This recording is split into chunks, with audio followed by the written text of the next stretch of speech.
Hey everyone, welcome to this bonus video. Today I'm going to be answering your guys' questions that you left me on my video last week when I hit 20,000 subscribers. We've gained over 280 more since then, so thank you all so much. I can never thank you guys enough for subscribing to this channel and supporting it. I have all your questions written down. I'm going to answer every single one of them. If your question is not here, blame YouTube. I tried to include every single thing. I didn't, delete a question because of its content or anything like that. I'm going to answer every single question that was left on that video. And starting off, actually, with a couple from Twitter, from Real Old Harold. And also, I didn't read these questions a lot beforehand. These are going to be my off-the-cuff kind of answers, which I think is usually best, because that's getting my first thought on whatever question it is without me overthinking it and, drawing diagrams or debating or writing essays, or I don't even know. So hopefully this is somewhat entertaining for you guys. A couple of questions have been asked before, but I do not mind answering them again. Starting us off is a question, well, actually three questions, from Real Old Harold from Twitter. He asked me, first off, what does Cornshaq think of Funko Pops, and does he think they're overrated? I have a few, as you can see. I have a bunch of Funko Pops. I don't go out of my way to collect them. I have bought them here and there. I thought they were cool at first because there was some obscure stuff being done, but now everything, and I mean everything, has pop vinyls, and then there's all these store exclusives. A former friend of mine, is obsessed with Funko Pops, which kind of turned me off of them. With going after these stores and going to specific stores just to get these exclusives, or gonna wait in line outside of a store to hope to get a hold of these Funko Pop exclusives because they're slightly different than other ones. I'm not into that kind of stuff. I hate waiting in lines. If I have to wait in a long line to get a hold of something, I don't need it that bad. So, anyway, I'm not a huge fan of them, but I don't hate them either. I will still buy occasionally a Funko Pop here and there. Next up is asked, what does Cornshaq think of HD remasters on more than one console, like Kingdom Hearts 1.5 and 2.5? It's your choice to buy them at this point. To me, it doesn't affect anything. It's your decision. If you want to rebuy the same game you've already bought multiple times, because now it's out on the newest system, that's completely up to you. I bought 1.5 of Kingdom Hearts on PS3. I didn't buy 2.5 because I was hoping they would come to PS4. It finally did, which was 1.5 and 2.5 together in one, and I didn't mind buying that version of it, but it's completely up to you if you decide to buy these things. Companies won't make them if people don't buy them, so that's kind of how it breaks down. If you're into it, that's perfectly cool. It depends on the game, and depends on how much I love a game and how much I want to support that particular franchise by rebuying the same game over and over again. And his third question was, what does Cornshaq think of old wrestling games? Depends on how old we're going back. My first really experience with wrestling games was back on the NES with WrestleMania, and then Steel Cage Challenge, and King of the Ring, and then Royal Rumble and Raw for the Super Nintendo and Sega Genesis, and I played them a ton, and then got into the N64 era, and I absolutely adore the THQ AKI games, like WCW NWO World Tour, Revenge, and WWF WrestleMania 2000, and No Mercy. Still play those regularly.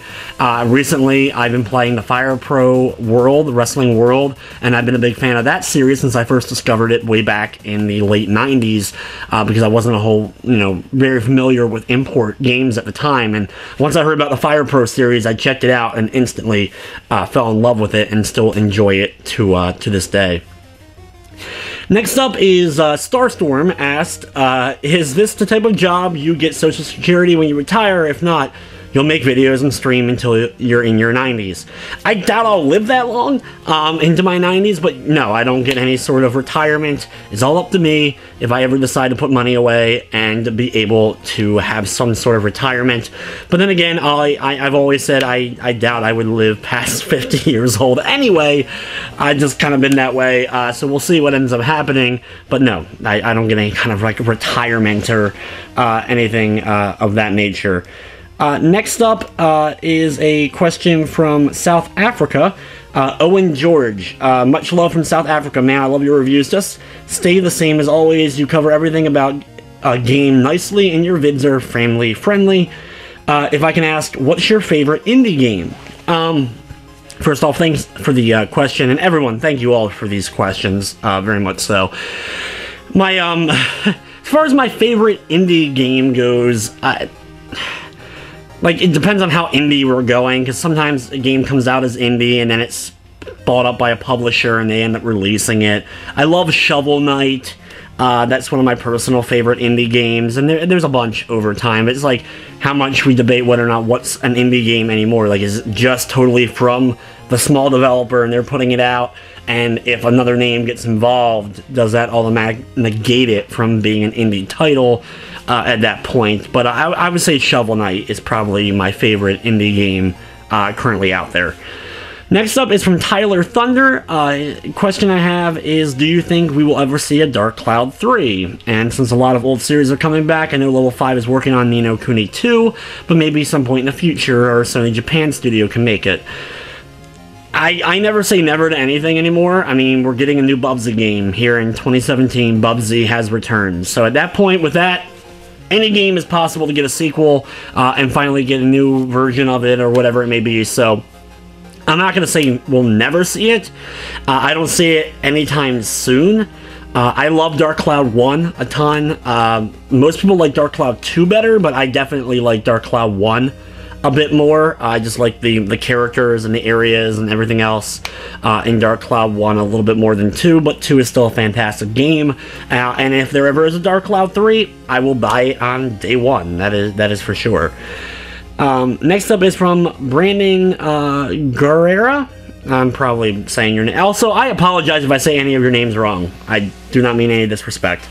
Hey man, congrats on 20,000 subscribers. I recently subscribed to you when I saw your playthrough of Shakan on the Genesis and Master System. I quite like your playthroughs you have done. Anyways, keep up the good work. And I got a question for you. What are your top 3 favorite video game remasters of all time? Now, that's an interesting question. Also, the fact that someone found me through the Shakan playthroughs, thank you very much. Those were interesting games to kind of learn, master, and be able to get done. But as far as favorite video game remasters,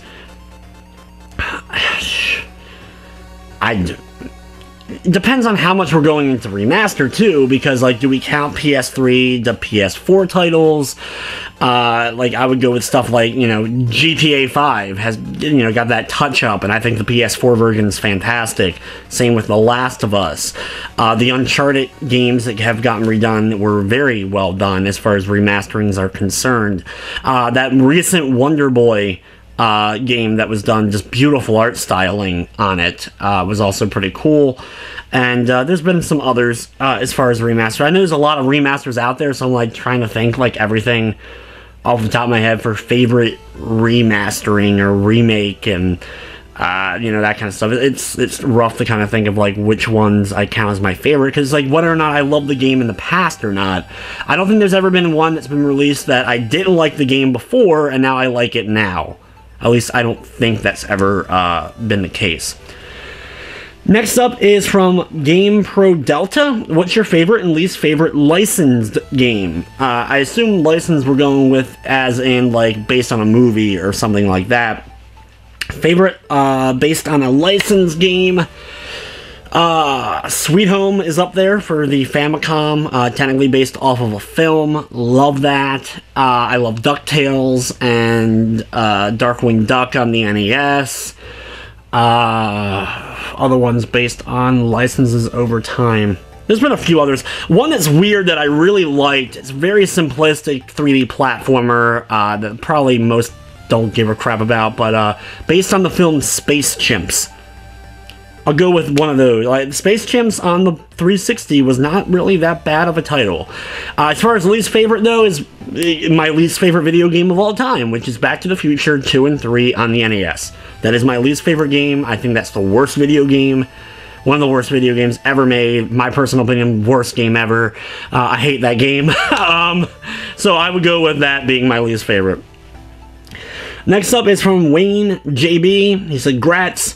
If you were stranded on a desert island with one console and one game, and you had electricity and a TV to play it, what would you choose? That's rough. There's too many games and systems. It's easier picking a system than it is necessarily a system and one game. So I have to pick one system with one game for it. I don't even know what I would go with. Okay, a strong PC and The Sims. Probably Sims 3, because that's my personal favorite. At least I would have a large amount of hours out of it. Now, if we're going just console, PlayStation... maybe PlayStation 1 and Suikoden 2, or Super Nintendo and Super Mario World. Those are the other ones I could think of if I had to pick one system and one game to be on that system. Those are a few that I would end up picking.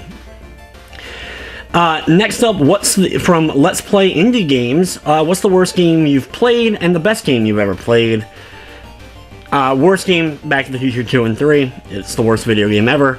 As far as best game I've ever played, like, that's rough to say best game I've ever played. I know my favorite video game of all time is, and a few people asked this, so we'll get through this question a couple of times throughout that. My favorite video game now of all time is The Last of Us for PS3 or the PS4 remastering.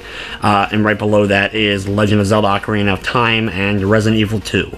Those are my three personal favorite video games. So those are the best, but like to say like that's the best video game ever created, you know, that's really subjective and really hard to kind of pinpoint. So those are my favorite games, though.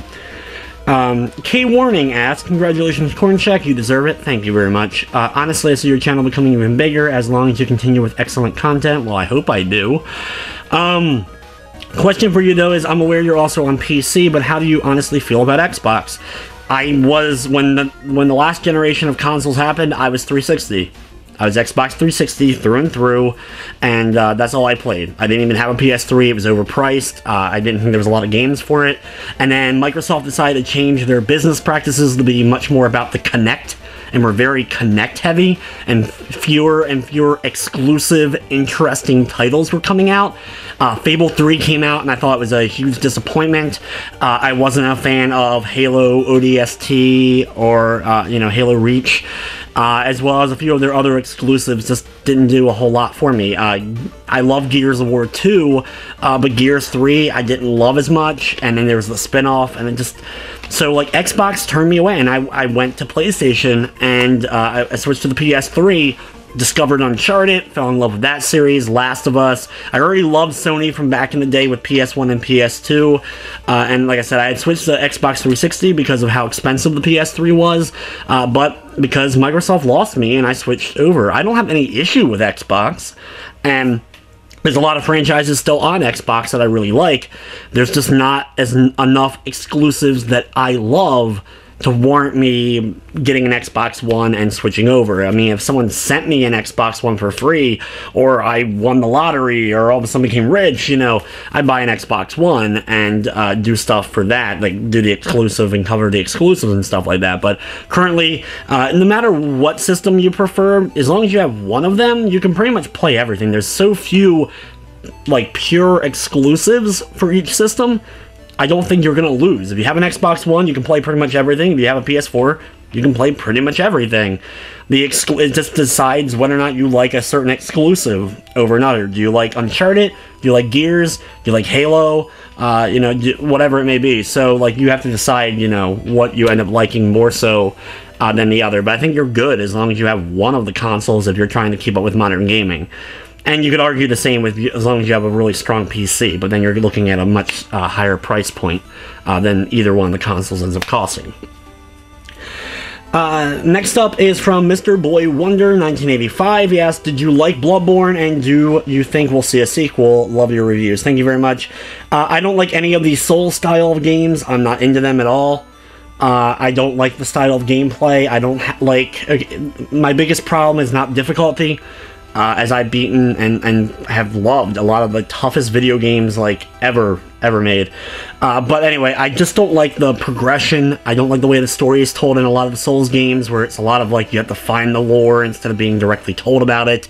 I don't like not having a direction in a game. Like, I'm playing a game, I want to know where I'm supposed to go, what I'm supposed to be doing, I want to further the plot, and I also don't like having to redo areas and refight the same enemies over and over again.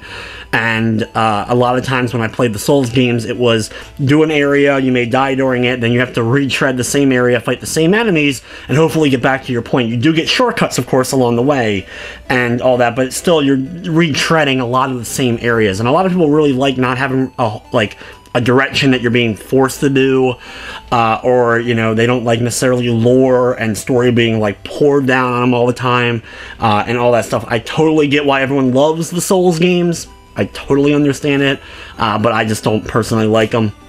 I tried Demon Souls, Dark Souls 2, Bloodborne, and I recently, a few months ago, did a review for the game The Surge, which is a very much Souls-like game, which didn't do anything to kind of change my opinion on it. If there is a Bloodborne 2, I would check it out. I love the art style in Bloodborne. I like the monster designs. I like the world created in Bloodborne.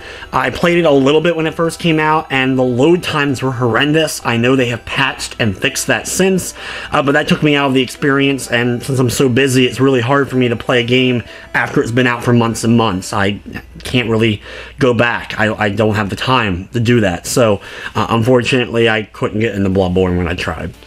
But I do think we'll definitely see a sequel. Next up is Dave O asks, what state do I live in? Maryland. I was born and raised in Baltimore area, in Maryland. Next up is Shin Jetsu 10.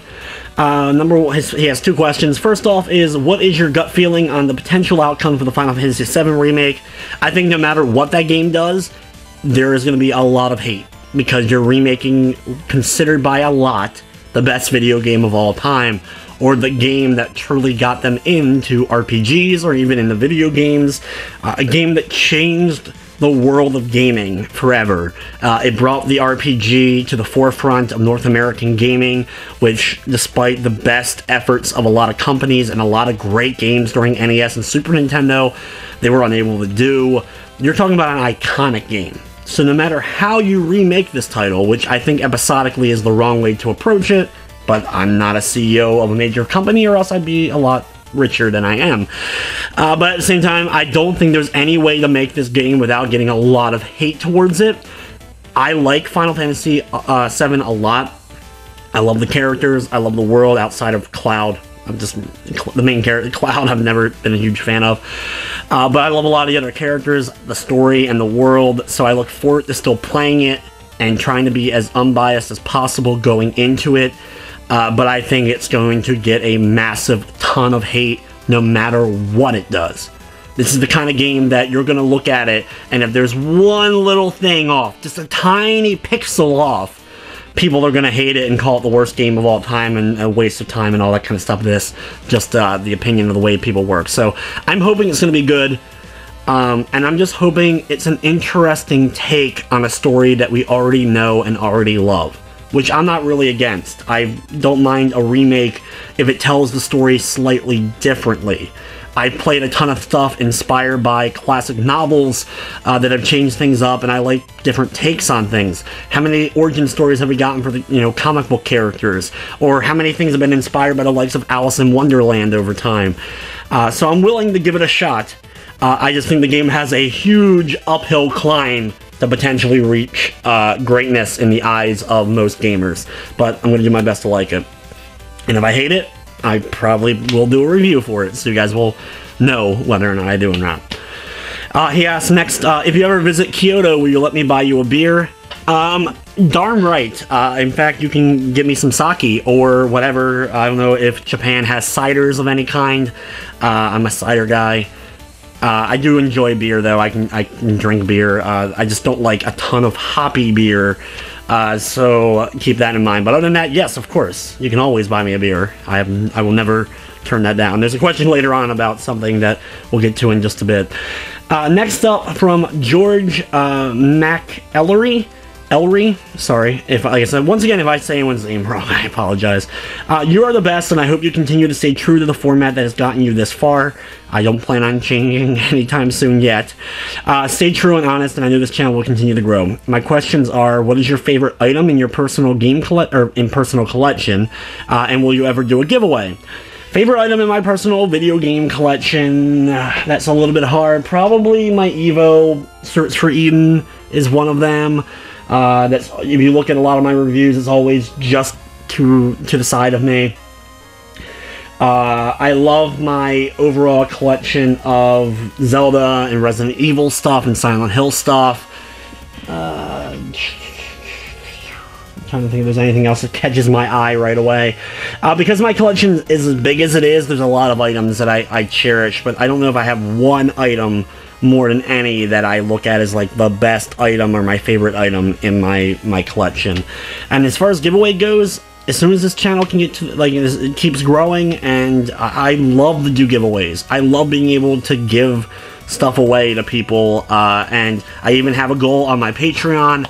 If we hit $350 a month on my Patreon, I will start doing a monthly giveaway, a game giveaway to a random Patreon member every month, but we have to at least reach that point. It's mainly finances, the reason why I don't do a lot of giveaways. I just don't have the extra money. I'm barely kind of scraping by doing what I'm doing as of right now anyway, but as soon as it keeps growing, and if it continues to grow and I reach that plateau where I can financially give away something, I will gladly do as many giveaways as I possibly can. Trust me, I love to give stuff away and make people happy by doing that. So yeah, that's the plan. At least I hope will happen one day. From Planty, once again, I apologize if I'm saying it wrong. Hey Cornshaq, congrats on 20k, love your videos. My question is, other than gaming and making gaming videos, what are your favorite things to do? I don't get a ton of time to do anything other than gaming and video making. But as far as other stuff, I'm a big baseball fan. I love my Orioles, despite that they're not doing very well this year. But I love baseball. I love minor league baseball. Nothing makes me happier than being at a baseball stadium, you know, in the evening, a nice, you know, 70, low 80s, watching baseball. Like, that makes me happy. I also like being able to write when I can, but I don't get a whole lot of free time to write. I used to write a lot of horror and other fiction in the form of movie scripts. I've never sold any of them, of course, or done anything with them and turned them into a project. I would love to one day. But there's a couple of the things that I love to do. I do like pro wrestling. I love mostly the old school pro wrestling and the history of pro wrestling. I listen to a lot of wrestling podcasts. Even when I'm working on videos, I a lot of times have a wrestling podcast kind of playing in the background as I'm going through a game. And my favorite thing to do, honestly, is just to chill. And after a long week, nothing makes me happier than being able to sit with a couple of friends, drink or whatever, just BS and talk and just enjoy each other's company, because there's so much crap always going on a daily basis, and you work so hard and there's all of this stress. Just kind of forget about things for a little bit of time and just relax, and I love doing that when I'm able to get the chance to do so. Next up is from Joao, I know this is wrong, I'm so sorry. Paulo Rodriguez da Silva asked, well, first of all, I follow your channel some months ago and enjoy your transparency for your reviews and your charisma. I particularly don't have a great question, but what game cost you to make a review and why? I assume, and there's another question like this later, what game inspired me to do video game reviews? And to explain briefly why I got into game reviews, it's basically I needed to change my channel. I've been doing YouTube for 9 years, it'll be 10 years in October, and I hit a stagnant period. I had all these people trying to tell me what I should be doing for my videos and wanted to do these other types of videos, and none of them were working. I was doing Let's Plays and unboxings and all this other stuff, and they were getting no views. I mean, like, getting less than 200 views on, you know, it was crushing me, and I hit a point where in a month, and I'm like I said, I'm very transparent, as you said, with my finances of what I've made on my channel and what I make and what I'm able to survive on. But we hit a point where I made the least amount of money I had ever made since I started monetization on my YouTube, and I was basically 2 seconds away from quitting YouTube altogether. I was done. I was going to quit YouTube. It wasn't working. And I played Arkham Knight on my live stream, and I just did a rant video about Arkham Knight. It's not a review. It's in my review list. If you want to go look for it, it does exist on this channel. It's just a rant. It's not a review. It's not, constructive criticism. It's just me complaining about why I don't like Arkham Knight and why I thought it was a bad game. And it did pretty well, view-wise. It was actually one of the best videos at that time that I had put up in a while.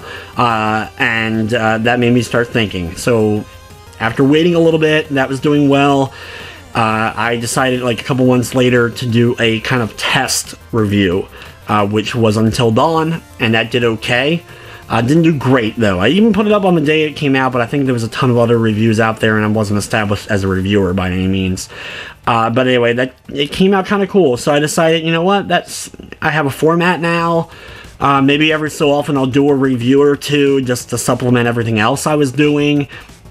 And I did one for Metal Gear Solid 5 after I completed that game, which also did pretty well. And then just from there, I was starting to do like a review or two a month, and just started to realize that these were doing well, and I added a little bit more. And then after last July 2016, that's what I was trying to say, not July 2006, July 2016, I had a lot of falling out with some friends because of stuff that happened. A relationship of mine fell apart, and I decided to go gung-ho into doing reviews and pumping out as many reviews as I could in a week, and all of a sudden, here came the growth. I have been very stagnant in growth, but all of a sudden doing that, the channel started to grow.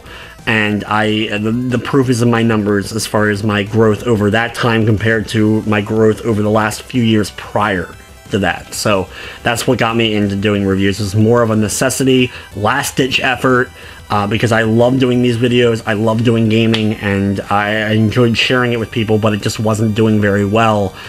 So I just kind of, one last chance was to do a review, and it just took off. And that's why I'm doing it now, and that's why I do every week now. So thank you very much for that question. Hopefully that explains at least somewhat of why I got into reviews. Next up is from Toilet Duck, who said smashed it because he had posted a comment on a video prior. I was very close to 20,000, but hadn't quite hit it yet. So that was him saying that. Would you consider, and he has 4 questions. First up was, would you consider bringing back Wrestle-themed reviews in a new format? Here's the problem with doing, and this goes for a lot of videos that I'm no longer doing, or haven't done in a while, or do very infrequently. It's just time.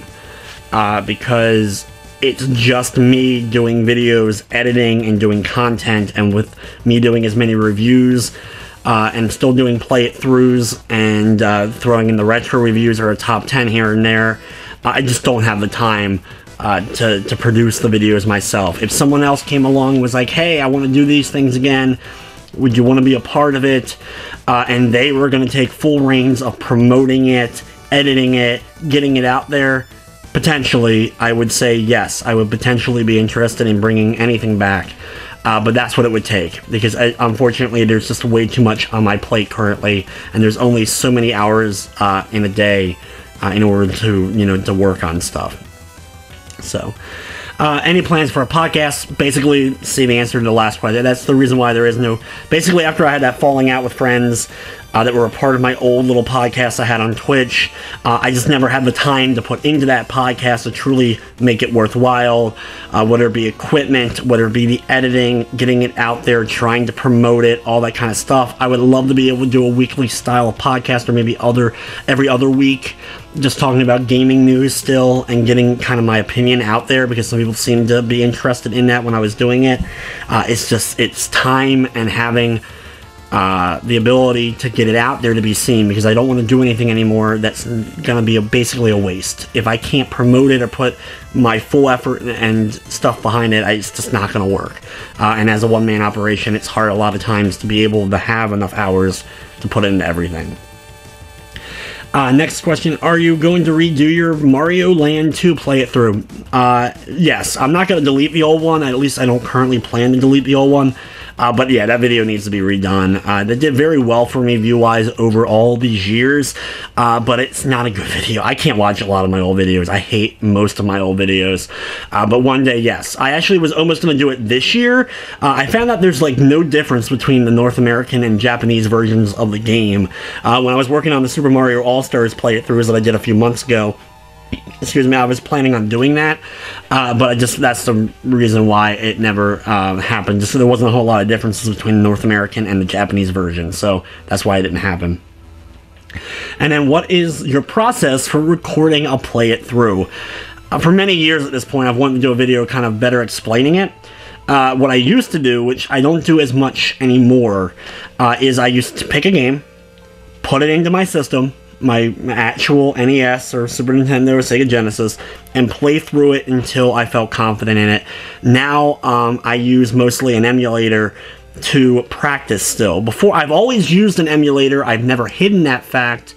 I've always used an emulator, and the reason why I always did was because of quality. I still don't have a great capture device to capture quality on older systems. I know they exist out there, but I want to get like one. If I ever get a retro AVS, or other HD quality recording stuff for old video game systems, I would consider switching just to that. But the reason why I've always used emulator for play-it-throughs was because of quality, and also emulators have gotten better as far as doing as close as possible to one-for-one emulation, aka it's emulating and playing the exact same way it would play whether it was in a console or not. And because of that, that's why I've always used that. So I practice all the way through that. I play the game multiple times until I can beat it. Then I keep replaying it.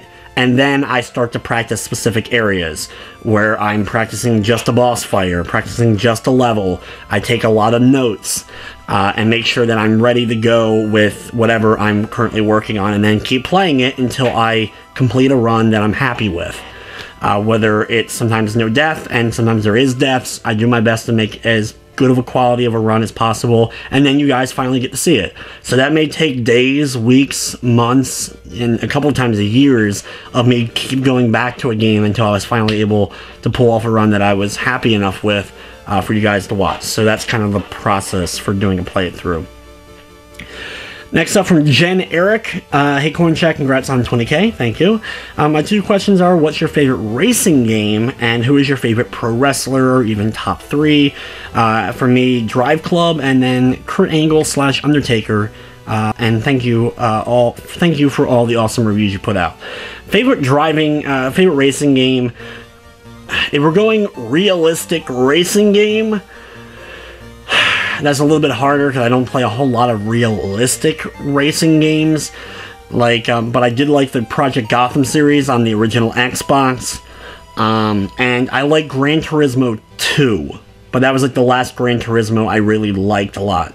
But my favorite kind of racing games are the kart ones. I love Mario Kart, the original SNES one, Mario Kart 64, Mario Kart for Wii, and my favorite kart racing game ever is Diddy Kong Racing. I love Diddy Kong Racing. I think it's the best kart racer. It's so much fun. I still love going back and playing it at least once or twice a year, playing all the way through it and getting like all the balloons and fighting Whizpig at the space level. Like, I love Diddy Kong Racing. It's one of my absolute favorite games of all time. Okay, there we go. From Welf's Twingo Furs. Congratulations on getting 20k, dude. And well, I've got a question for you. What's the answer to this question? That's the question. 42, because it's the answer to everything in the universe, or whatever it is, from Hitchhiker's Guide to the Galaxy. Next up is JR Games. He said, love your shirt, and how old are you? I think I wore my Dunkaroos shirt during that video last week. So if that's the case, but I get a lot of comments on my shirts. I like buying t-shirts and other weird shirts, and I try to mix them up as much as possible for doing my reviews and all that good stuff. So he also asked, like, how old am I? I'm 31. I was born in 1986. Yeah, so that's how old I am. I've been gaming since I could hold a controller in my hand. The next question or comment comes from Raid1214. Said, I really enjoy your reviews because of how informative you are and almost always agree with your points, but I tend to disagree with your score, even considering 5 is your average.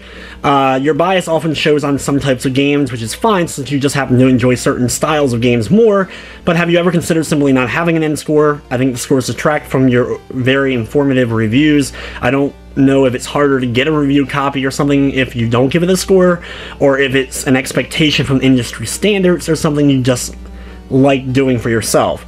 I just find you can give a very positive review for 2 different games and then give one a 5 and one an 8 based on personal preference, while as a viewer who may not care about either game, I'm not seeing what justifies the point difference. Either way, I hope to continue to get reviews and support. I enjoy your content and get to hear about games I would never hear about otherwise. I've linked to your channel a couple of times on Reddit when it was relevant. Well, thank you first off for that. But wow, okay, let's kind of look over this. Your bias often shows on some types of games, but unfortunately he doesn't mention what bias he's referring to. Also, I've gotten that question, I got that same kind of comment recently on my Fortnite review, and I just don't know where that stems from, because I don't look at myself having a bias. I will mention from time to time if there's a particular genre I'm not a huge fan of, but then explain why I would think someone who likes that genre would like a game. And that's how I've always approached games, even if I don't like the genre or elements of it. But if I think somebody who likes that type of game would like it, I make sure that that's well known, and that's what the score in the long run is based off of, not just because I like a genre or don't like a genre. As far as not having a score at all, I like doing it because I feel like a lot of YouTube reviewers don't do enough scores. I know it's become kind of irrelevant because of things, and it's hard to look at, like, game companies or major publications like IGN or GameSpot or whatever it may be, and they give scores, and I think their scores are just awful because I hate 7 as being an, like, okay game. I much prefer, like, 5 to be an okay game, and then, you know, like 6 or 7 to be above average. But that's just, you know, my personal opinion on that kind of stuff. It does not affect anything to do with getting game copies. I send my emails and I contact companies, and I've never gotten an email back that said, hey, you're not getting this game, or you are getting this game because you gave such and such game a score, or something like that. I've never, at least currently, have never had that happen. I wish you had given me 2 specific games, one that I gave a 5 and one that I gave an 8. That way I could better explain why said game got a 5 or what said game got an 8. A lot of times when it comes to games, I look for a few things. The way I review a game is going to be different than somebody else. You know, what I look for in a game is, are you getting the most bang for your buck, and does it do what it's trying to do well? If it's a horror game, how well does it do horror? You know, are you getting enough hours out of whatever price you're currently paying for the game?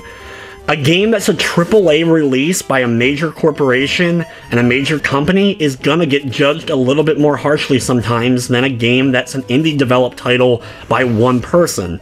I still can be harsh on an indie title, and I have been many, many times over the span of me doing reviews. I've done like 330 reviews at this point.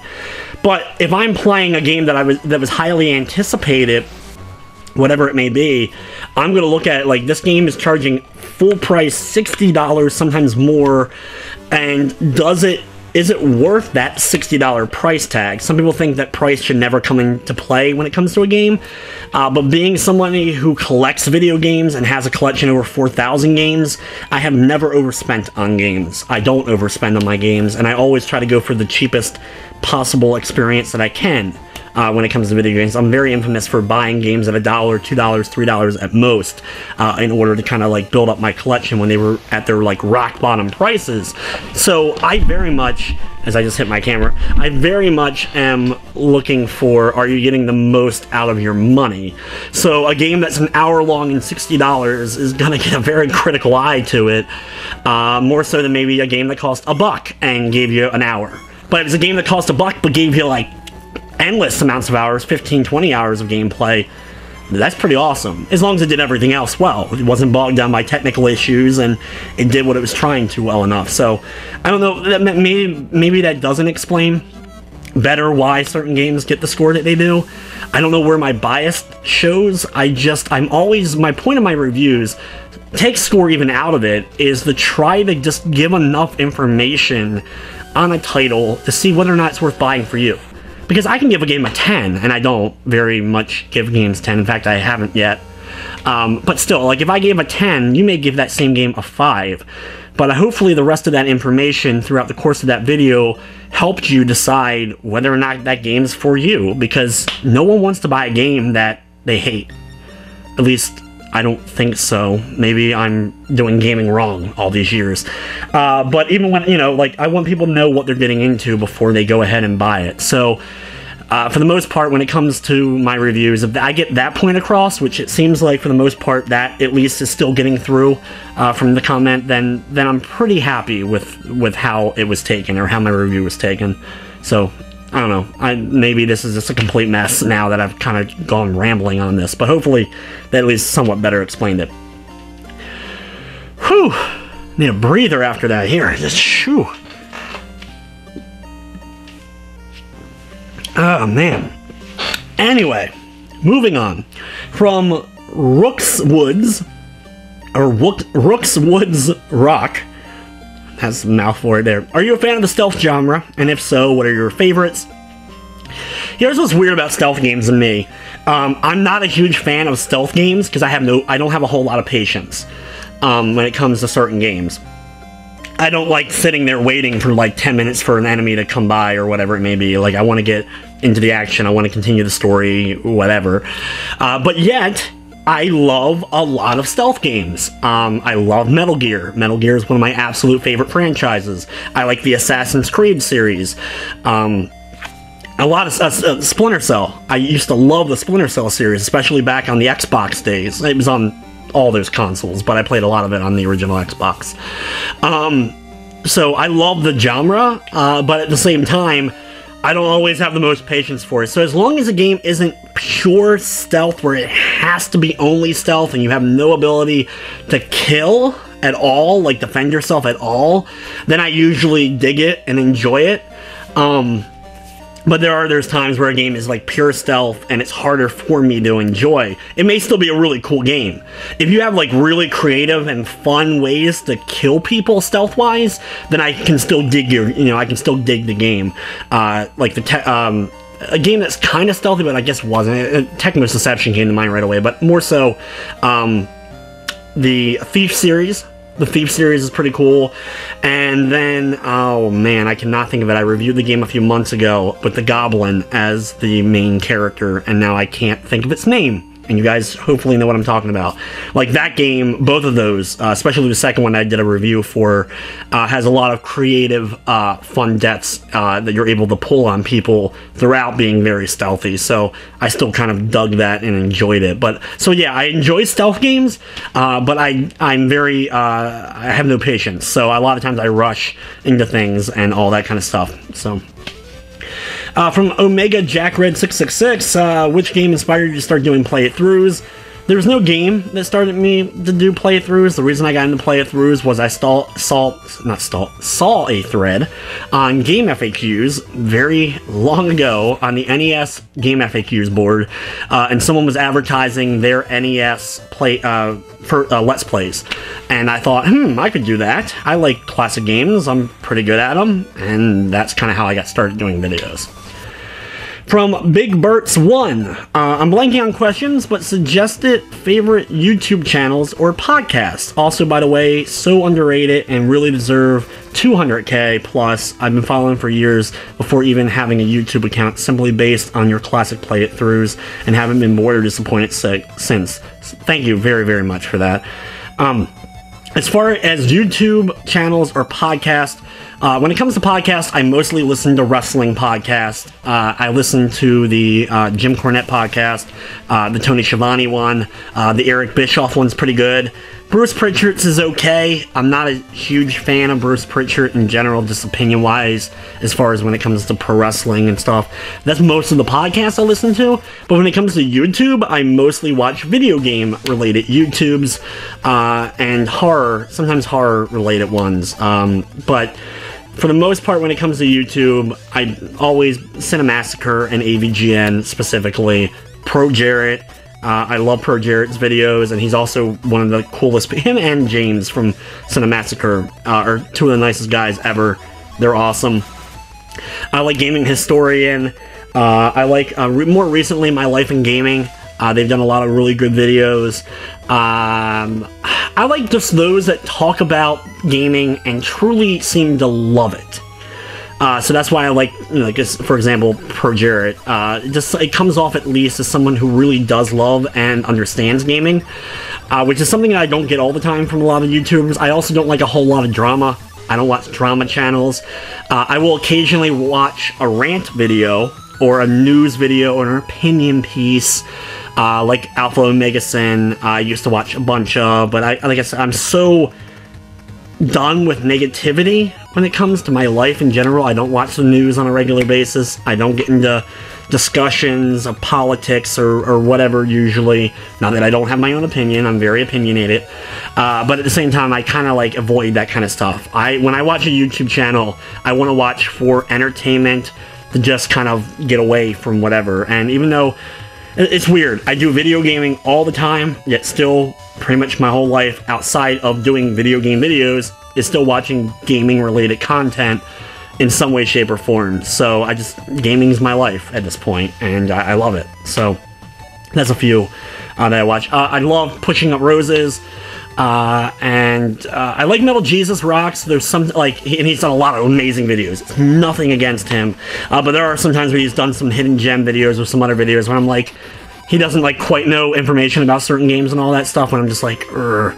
You do it for me, guys. You watch a video of mine and play it through, or you watch a retro review, or you watch a review of mine, and you're gonna shout it out in the comments. You always get those feelings, and you're like, you missed that, or you said that wrong, or you did something. But I very much hold that in. I don't really care if people mess up, because everyone's making their own content, and people make mistakes, which people don't really give a whole lot of lax.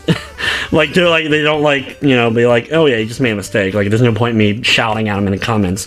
But at the same time, you kind of know what I'm talking about. So there's only a handful of really true gaming channels that I feel like know all their stuff, if that makes any sense. I don't know, maybe it doesn't. Next up is from Dylan the Villain. What were some things you have learned about people as being a YouTuber? This kind of ties into the last question. People are unbelievably stubborn and opinionated and will crucify you for opinion or for stupid things that do not matter. For example, just as in my entire life, if I'm talking to someone about something and they mispronounce something, if I knew what they were talking about, I'm trying to think of a common thing, but I've gotten this before, with Mega Man. Something like how you say bass. Mega Man and bass. So it's bass, or do you say bass, or whatever. As long as I knew what they were talking about, I just enjoy the conversation. I don't feel like a need to be like, oh, you said that wrong, and then, feel like I'm superior. I don't know. To me, it feels like a lot of people on YouTube, a lot of people that don't do videos or don't do any kind of content at all, or don't do whatever, always want to be the ones that shout the loudest when it comes to correcting somebody.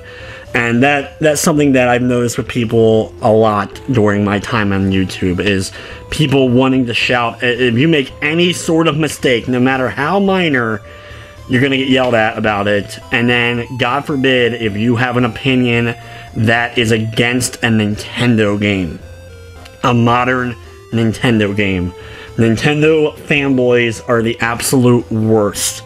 And I used to be one years ago. I would defend Nintendo in arguments back in the GameCube era and stuff like that, but I've always been a multi-console gamer. I've always liked all games, no matter what system they were on. If it was a good game, it was a good game.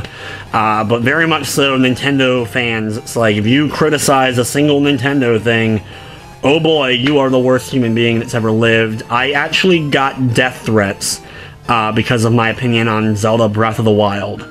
And a lot of other negative comments and stuff over time, and being, you know, people saying, oh, your gaming opinion doesn't matter because you don't like this one video game.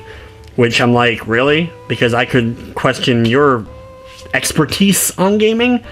I mean, I'm not saying that I'm the end-all be-all authority on gaming, because I'm not. I'm one person. But I have an extended history and a lot of games I have played over the years. So I kind of, that's the only time I ever get defensive. Normally I let things just roll off my back, especially when it comes to trolling or insults. You know, if someone wants to say, oh, you're ugly, or you're fat, or whatever, like, that stuff I don't care about. But usually, the only time I ever get defensive, really, is if someone says, calls, like, you know, wants to take a hit at my gaming, my love for gaming, or my gaming experience. And that's usually the only time I ever kind of get more defensive, because that is, like, my bread and butter. This is, my entire life has been dedicated to video games at this point.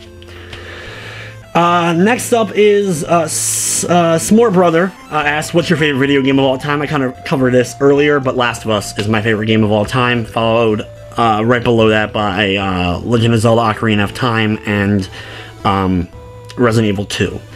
And there's a bunch of other games in, like, my top 10, top 20, whatever it may be. Next question is from Jack D. You deserve more and you'll get more. Tom, I assume about my subscribers. Just stay who you are no matter what. I don't plan on changing. If there is a game review that I disagree with, I always ensure that I rank the video and not based on my opinion of the game itself. If that's maybe thumbs ups or something like that, I very much appreciate it and all that kind of stuff. From next up is the game. 925 or the GAM 3925. He says, I make some really awesome beef jerky. Can I send you some? If I can get your email, I will gladly send you, I will give you the address. You can kind of send that to if you really want to send me beef jerky. Next up is Mike V. He says, hello, Mark. My questions are as follows, and forgive me if they've been asked before. Have you ever considered doing a play-through for Link's Awakening, Mother, or any of the medieval games on PS1? Also, who is your personal favorite NFL team? Yes, and potentially yes. I don't do a whole lot of PS1 play-throughs. I do very few, but I love the medieval games, especially the original. But yes, you'll be seeing a play-through of Link's Awakening. Hopefully in the next couple of months. I recently have started kind of practicing Link's Awakening, so hopefully one day I'll be able to get a playthrough for that. And as far as Mother is concerned, I love Earthbound and the original Mother game, and Mother 3, so one day I will definitely be doing videos for them. And as far as NFL team goes, the Green Bay Packers are my team, and the Baltimore Ravens are second, because that is my hometown team, and I was a Green Bay fan prior to Baltimore even getting the Ravens, so Green Bay will always be like my team along with Baltimore. Those are my two teams. Also, a little bit for now, Oakland, only because, or the Raiders, only because they're moving to Vegas, and I'm a big fan of the town of Las Vegas. I'm going to be a huge Golden Knights fan now that they got an NHL team. So, next up though is from Crazed Link. Are you into any other forms of gaming, like card games, board games, etc.? I have a pretty good board game collection. I do enjoy board games with certain people. And as far as card games go and stuff like that, I used to play some. I played Versus, as well as I played a bit of Yu-Gi-Oh! And Pokemon way back in the day. I never got into Magic the Gathering. Had some cards and stuff, but never really got into it. But Versus was probably, like, and still is one of my favorite card games, you know, Marvel, DC, and stuff like that. So I really enjoyed Versus, but I haven't played in so long. But I still have my old deck that's probably any good anymore, because they always add new cards and stuff like that. From Alan C, what is better to play? And neither isn't an option. So I have to pick either one. One of these options I have to pick. A bad game that is laughably bad, or a mediocre game that's just bad, that isn't bad, just mundane. Better to play a bad game that's laughably bad, always. A game that's bad, that's so bad it's funny, is always, like, Life of Black Tiger. That game's awful, but it's funny. Ride to Hell Retribution. Game is awful, but it makes me laugh, and it's funny because of how horrible it is. But a game that's just and like just boring, but not like all that. Nah, that like, oh man, just trying to play through stuff, and I have for many reviews at this point. Oof, pain in the butt. From Seth Stokes, what is your favorite music to listen to? And also, and then he has a couple other questions, so we'll start with that one. I listen to everything. I listen to music from almost every era and every genre. My playlist, whenever I get one going, like I haven't like done a music playlist in forever, but I was raised on classic and like 90s country music, but I love classic rock from the 60s and 70s. I love 80s pop music. I grew up in the 90s itself, so I like a lot of 90s pop, but more so like the 90s rock and alternative, from like 1990 all the way to like probably 2006, 2007. Like that's nostalgia for me. Favorite bands of all time like include Queen. Like, I think Freddie Mercury was the best vocalist of all time. I love classic Beatles, Led Zeppelin. The Who is one of my absolute favorites. But I also love, like, country music as well. Johnny Cash, Hank Williams Sr., Conway Twitty. What else? I'm trying to... now my brain's gonna blank. Oh, I love stuff like Jimmy Buffett music. I love a lot of chill music. I love listening to classic reggae music, like Bob Marley and other reggae music from like that time. I love that stuff. Like I listen to pretty much everything. I don't listen to a whole lot of screamo. If the entire singing is just screaming, I'm not really into it. I prefer lyric, like, you know, audible, where I can clearly hear the song and it's more singing than screaming. But I still like some bands that mix it up. I used to like Atreyu back in the day. They had like that nice mix. I know I like singing along, even though I'm not the greatest singer. I like singing along with music and stuff like that, so that's part of it. But I listen to a large game, and I also love a lot of 90s hip-hop, and even to the modern day, I mix it up. So a lot of great music out there. What is my favorite horror movie? That's extremely rough. I love horror. I'm a big fan of like psychological horror and slasher horror. Those are my two favorite. If it really screws with your head or it's really gory, those are my two favorites. I love creative and fun, interesting deaths and special effects in horror movies.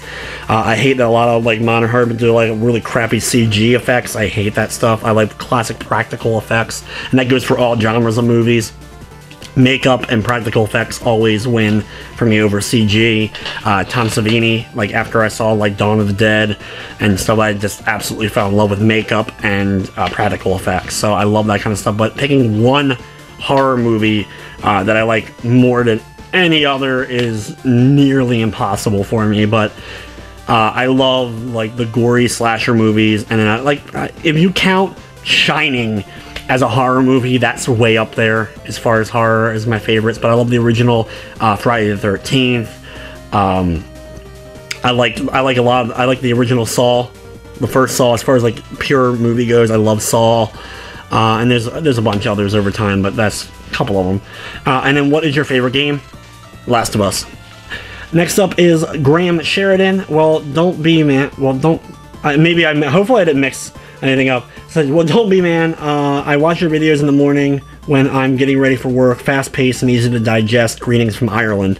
Well, thank you. I just, like I said, I posted all the comments here from the video, so thank you very much. A few other people did kind of just put like thank yous and like I love your videos, or I like your videos, or your videos are okay, or whatever it may be. Thank you all once again for that. Next up, from Thug Shisu. Did the Retsu Prey videos hurt or help you in the long run? Also, +1 sub, so thank you for the sub. I've talked about the Retsu Prey videos before. I won't go into the whole big thing. But in the long run, I think they are irrelevant now at this point, though I still get the occasional BS from it. Like I said, I've always, with Retsu Prey, I thought some of the original stuff was funny. The whole drama that happened with Retsu Prey way back, and if you're unfamiliar, all you gotta do is search Retsu Prey, and my video will probably the one, basically, it was just a lot of stupidity back in the early days of YouTube, and we're talking like 2007, and into 2007, into 2008. So like long time ago as far as the internet's concerned. But at the same time, I don't know, like, I feel like they're starting to become irrelevant as far as that original video and all that stuff, but I occasionally get a thing here and there. I will play along. I don't mind playing along with them, but it's like, if it's the first thing someone says is just randomly one of those things, it's like, yay, a reference to a video that's like 9-10 years old almost at this point. It's like, it doesn't faze me. Like, I'm not going to really give a whole lot of reaction, but if I'm in like a social setting and whatever, and someone brings it up, I don't mind playing along with it for fun, as long as it's being done in that kind of playful manner at this point. Next up, from Christopher Coe, congrats on 20K. My question is, what happened to the April Fools? Had a few, they were really well done, and the one with the Venom rambling afterward was my favorite. Well, I'm glad you enjoyed the had a few. I did one last year. The reason why I didn't do one this year was partially time, and the other part was the last one I did prior was with my now ex, and just bad memories, and I was like, I wasn't in the mood to do one for April Fools this year. I still have the other ones up, of course. I'm not deleting them or anything like that. But that was kind of the reason. Is partially because of my last that relationship and all. I did that one with her, and I was just like, I didn't really feel like doing another one at that point. Next up from Death Adder, he asked, and I'll be honest, I saw this question already, and I love the fact that this question was asked. And he asked, and I'll explain it for those who may not know, he asked, how big is Batista's dick? My answer is 10 inches. Which, that's the answer the Iron Sheik gave. And you gotta trust the Iron Sheik on things. If the Iron Sheik says something, it's gotta be true, right? So that's why I'm going with that. But basically, he's talking about the wrestler Batista, also the actor now Batista, who's been in the Guardians of the Galaxy movies. There is if you're unfamiliar with it, with pro wrestling, there is a website called Kayfabe Commentaries that I love. I love Kayfabe Commentaries. I get all their things, the U-shoots and the breaking kayfabes and the timelines. And they do a lot of interviews with wrestlers, and one of them is the U-shoots, where everyone, like pretty much like this video has been for you guys. You get to ask a wrestler whatever you want to ask them, and they ask them the question, and it's become a consistent running gag throughout all of the U-shoots. They always ask, how big is Batista's dick? So that makes me laugh, and the fact that someone put that as one of my things is hysterical, so thank you for that. Next up is from Sam Slam Banane. Question is, do you have another job, or is this your full-time thing? This is my full-time thing. This is what I do.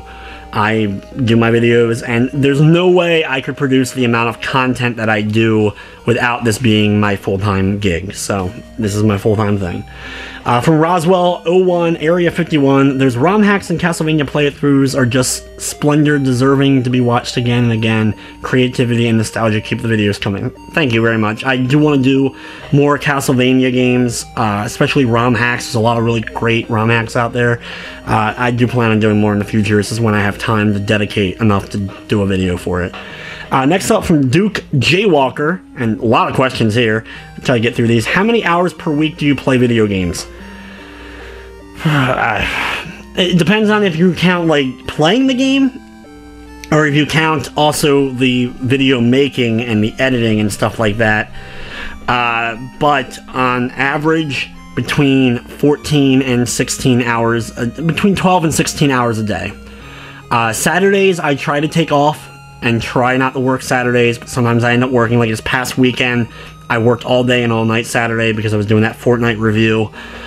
So that's a little bit different. I also, worked most of Friday night into early Saturday morning on that. Then went to sleep for a couple hours and then got back up and played more Fortnite all day and all night. But anyway, like normally average is 12 to 16 hours a day. What's the longest you've ever played in one stretch? If you're talking about like longest you've played in one stretch, if you're talking about all time, probably the most I ever spent playing a game or playing games was probably upwards of 40 hours when Sims 3 first came out. I was over a friend's house, my PC couldn't run Sims 3, and I would play Sims 3 for extremely long periods of time and played upwards of 40 hours straight. You know, minor breaks here and there to eat, or, you know, bathroom, of course. Oh, I hate that kind of thing of, like, someone doesn't leave their computer and just goes there. No. Oh, God, no. But, yeah, that's probably the longest. Since you always do perfect or near-perfect runs for all your play-throughs, I was wondering if there's ever been any games that you start trying to play for a video but gave up because the game was either too hard or too crappy. If so, what games? Impossible Mission 2 is the first and foremost one that comes to mind. I've tried to do that game so many times. I hate that game so much. Trying to get a video that's decent enough for a play it through has been near impossible. There's also another one. Rocket Ranger or something like that for the NES is another one that I've been spending at least the last 8 months going back and trying to play, and I still haven't been able to get a video for it, and it's been driving me absolutely insane. But there's a couple that came to mind. Why don't you ever do play-it-through videos for retro-style indie platformers? I have so many games to cover for the retro stuff that I focus mostly on that, or the occasional ROM hack here and there that I find interesting. My goal over time is to eventually do a video for every single NES title that ever came out, and I still have hundreds at this point to go. What arcade games munched the most quarters out of your pockets when you were a kid? My favorite arcade games to play, Sunset Riders, The Simpsons, the Dungeons and Dragons arcade titles, the one WWF game, I can't think of its name, you guys know what I'm probably talking about, I played that a lot, and also a lot of the light gun games. I love House of the Dead. House of the Dead 1 and 2 ate a lot of quarters from me over time. I also love the like Crazy Taxi, and then the older one that's the one where someone drives and shoots and the other one just shoots, like Lucky and something, or something in Lucky. Hopefully you guys know what I'm talking about. That game was a blast, and I would love to actually own that. And there's a pinball machine from Williams that's a baseball themed pinball machine that you win like baseball cards from, and that is like, I want to own one of those so bad. I almost bought one a few years ago, but I decided not to spend the money, which I'm glad I didn't, just because it would have really hurt me even more, so I may have had to actually quit because of it, just because stuff dried up right after, like money-wise dried up right after I would have done that. But I want one of those. And it's amazing, and I love that machine so much, but that ate a ton of quarters. Do you play any tabletop RPGs like Dungeons and Dragons? I think you would make a good dungeon master. And then he said, love the channel, thank you for all the quality content. You're very welcome. Thank you so much for watching. But as far as tabletop RPGs, I have done a few D&D D20 sessions based on D&D, Star Wars, Vampire the Masquerade. I have played some. I've been a dungeon master before. I'm not the greatest. I think I could potentially be better now, but I'm so laxed when it comes to tabletop role-playing. I have a harder time getting into it, and I like to do goofy stuff. I like to do extremely goofy stuff, play as weird characters, or have my own objectives. I'm not really into, like, let's go to the castle and slay the dragon at the top. Like, I like to do random other stuff that you would do in that same themed world when it comes to playing my character in a D&D game. I'm like one of the worst people to probably play D&D with. I do enjoy it though, and I enjoy it with the right people. I used to have a group years ago that we played it a lot and had a lot of fun with it. But I'm like awful when it comes to playing that. I like to not break all the rules, but I like to really question and bend the rules if possible, to just have fun and do really, really obnoxious, stupid stuff if possible. Same stuff I do in video games, like when I'm playing something like Red Dead Redemption or Mafia or Grand Theft Auto, like just go around and do kind of my own thing and have fun. Next up from Final Limits, what are your thoughts on Jason Jordan being Kurt Angle's son as Kurt's big secret? That's a wrestling question. I'll be honest, I'm not watching a whole lot of modern WWE right now. I don't have a whole lot of time to really spend watching a lot of wrestling. When I do watch wrestling or do anything with wrestling, it's the podcast, or it's like stuff like NXT, or some of the indie stuff like CZW, and I've been recently watching some New Japan, some of the G1 stuff. Not all of it, I've only seen like 2 days of it so far. And I follow WWE enough, like I'm still looking at results, injuries, what's going on, all that kind of stuff, but like I'm not watching everything every week. I kind of like skim. I get an episode of Raw, and then I'm skimming through it to find little bits and pieces, a match or two here, or a segment here or there that I'm interested in watching. It's WWE. This is the kind of storylines I expect from WWE. It didn't affect me negatively or positively. Your be better? Of course it could. Could it be worse? Yes. So it was just kind of okay. And then he asked also, who are some of your 5 female celebrity crushes? So I guess, who are some of your female celebrity crushes? I honestly don't have very many anymore. As a kid growing up, I did. Like, there was, like, as a kid, but nowadays, since I watch so few things, I don't watch a whole... I mean, I do like TV still. I do like... I love movies, and I do watch some shows here and there. I just don't get a chance or a lot of time to watch a lot of them. So, I don't really have a whole lot. I enjoy a bit of adult entertainment here and there if I want my fill of that kind of stuff. But other than that, I just kind of have my own dating life and relationships and stuff kind of like that. I used to be a huge Angelina Jolie fan way back in the day, like Hackers Angelina Jolie. I loved, and Sarah Michelle Gellar, circa, not even Buffy, I like Buffy, but circa Cruel Intentions, or speaking of Buffy, like Allison Hannigan, who still is awesome. But that's kind of the thing of a couple of the ones I used to have back in the day. Next question is from, I don't know, I might have mixed up things, I don't have the name, unless this is also his. I apologize. I'll just read the comment because I may have mixed it up. But Slightly Late, been with the channel for a while now, and I love your take on games in general. Glad to see you get this far. I remember 2000 was a big number. Here's to many more years to come. Thank you so much. I apologize. I don't know. I thought I copied everyone's name. Maybe I forgot to copy your name. I apologize.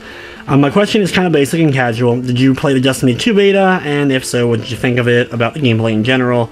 If my Destiny 2 question flops, I follow up with, what's your favorite game of all time? Probably been asked 1,000 times. Last of Us. I didn't play Destiny 2 beta. I did get a code for it. I didn't have time to play it when it came out. I didn't play Destiny 1. I don't really think I would really get into it. I'm not a whole lot into multiplayer online games, ones that require random loot progression. I'm not a big fan of. I don't find that aspect of a game enjoyable. I like to do something and get rewarded with the thing every time, the same thing, which is not, a lot of people like that more random factor to add hours to their gameplay, but with me, I much prefer it to be much more direct, and I don't do a whole lot of online multiplayer. I've never really been. I'm much more always of a solo, single-player kind of guy. Next up, like I said, we have a lot of questions. From Michael Chilafo. Are you following New Japan, and if so, who's your pick to win G1? I just actually mentioned New Japan. There's a lot of talent in the G1 for New Japan. Kojima. I like Bullet Club, but I'm not the hugest Kenny Omega mark. No surprise, really, since I'm also a Jim Cornette fan, so that's not surprising. But I like a lot of the other. I love Fale and Tonga and all. Also, Yuji Nagata's in it. Ibushi's in it. Zack Sabre Jr.'s in it. A lot of great workers are in that. So I don't have like a pick. I've been enjoying it a bit from what I've watched thus far, but I've only watched like 2 nights of it at this point. From Just Inside, he has a few questions, mostly wrestling related, it seems like. Did you watch the terrible Battleground last night? Obviously, this was posted for, I guess, Monday, because Battleground was Sunday. I watched, speaking, like I said, with WWE, I watched bits and pieces here and there. I watched and enjoyed the AJ Styles match. I thought the Cena-Rusev match was fine. The women's match was okay. The tag team match was okay. The Styles-Owens match, like I said, was good, but the ending sucked.